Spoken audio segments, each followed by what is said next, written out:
ठंड से परेशान है बच्चा, ये ले 2 कश भर ले, थोड़ी राहत मिल जाएगी।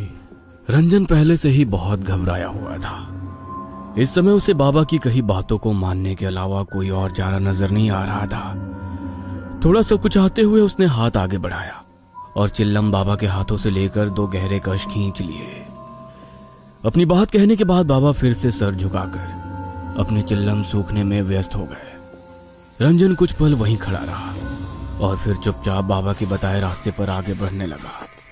जैसे जैसे वो आगे बढ़ रहा था, पास के जंगल से आती जंगली जानवरों की हो की आवाज से उसके बदन में डर की झुरझुरी सी दौड़ रही थी। अचानक उसे अपने पीछे किसी के कदमों की पात चाप सुनाई पड़ने लगी। इतने सुनसान रास्ते में अचानक कौन मेरे पीछे पीछे चल रहा है?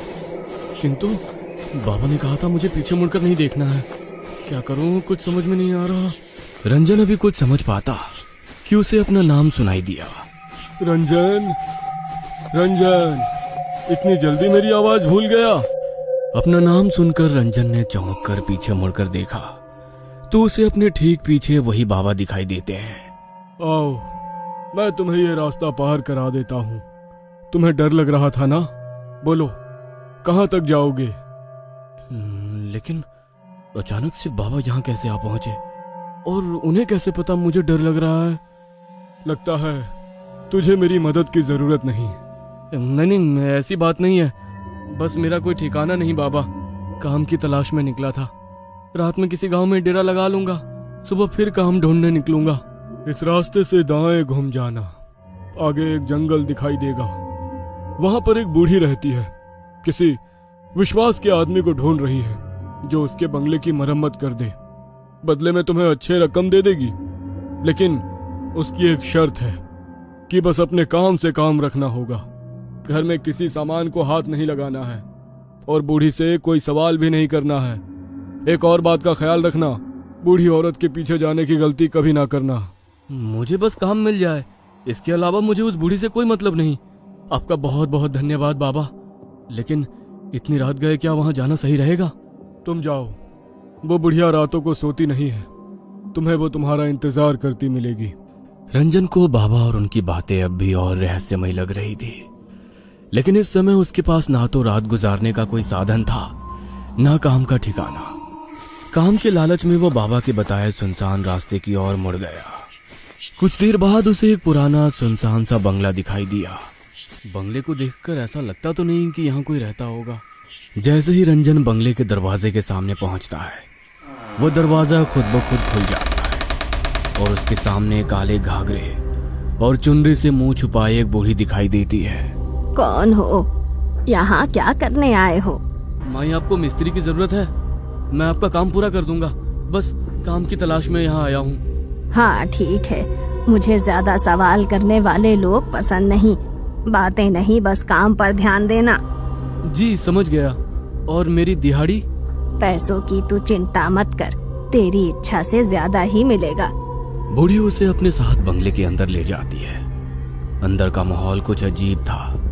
पूरे घर में अजीबो गरीब सी चीजें दिखाई दे रही थी।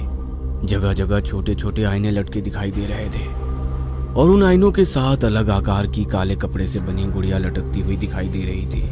उन सभी गुड़ियों को देखकर रंजन को कुछ अजीब सी सिहरन महसूस हो रही थी।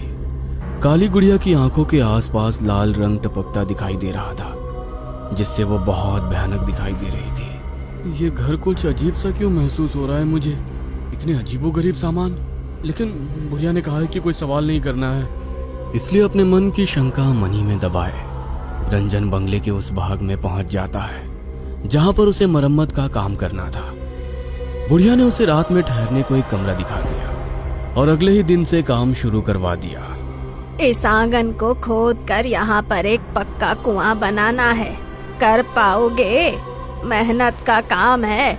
और हाँ, इसके आसपास चारों ओर दीवार बनाकर घेरा भी करना है। रंजन खुशी खुशी काम करने के लिए तैयार हो गया था। दिन भर बिना मुंह से चू की भी आवाज किए वो अपने काम में लगा रहता।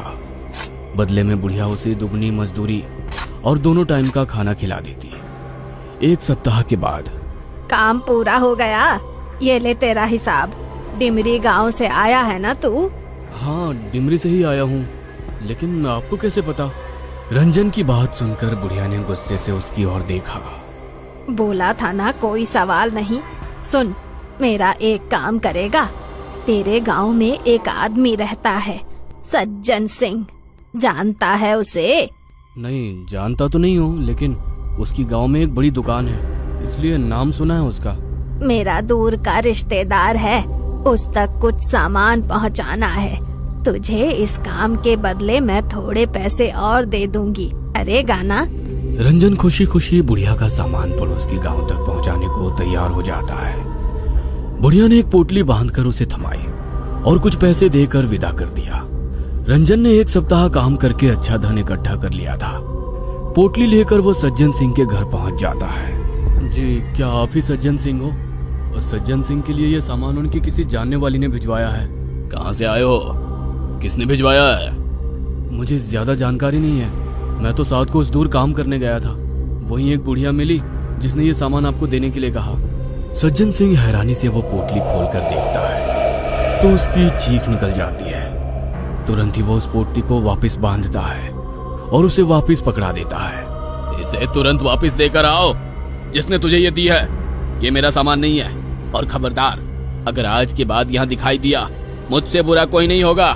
सज्जन सिंह को गुस्से में देखकर रंजन पोटली लेकर अपने घर आ जाता है। आजकल किसी के साथ भलाई करने का जमाना ही नहीं रहा। साथ को उससे मैं ये पोटली ढोकर लेकर आया और यहाँ आकर उस बूढ़े ने सामान लेने से इनकार कर दिया। कहता है मैं तुरंत जाकर उसे वापस करके आऊँ।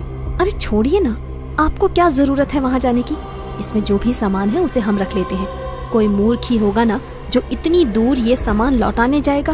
पागल मत बन, हमें इसे खोलने की भी जरूरत नहीं है। जो भी सामान है हम वापस कर देंगे, बस जो अपना नहीं वो मिट्टी। रंजन की पत्नी को जाने क्या जिद थी। वो हर हाल में देखना चाहती थी कि इस पोटली में बुढ़िया ने क्या कीमती सामान दिया है। इसलिए रात को रंजन के सोने के बाद वो पोटली खोल देती है। पोटली देखकर उसके पैरों के नीचे से जमीन निकल जाती है। इस पोटली में तो बड़ा ही अजीब सा जादू टोने का सामान रखा हुआ है। हे भगवान, कहीं इसीलिए तो उस बूढ़े ने ये सामान इनसे वापस करने को तो नहीं कहा था। और ये क्या, इस काली गुड़िया ने तो हूबहू मेरे जैसे कपड़े पहने हुए हैं। उर्वशी पसीने से तरबतर हो गई थी।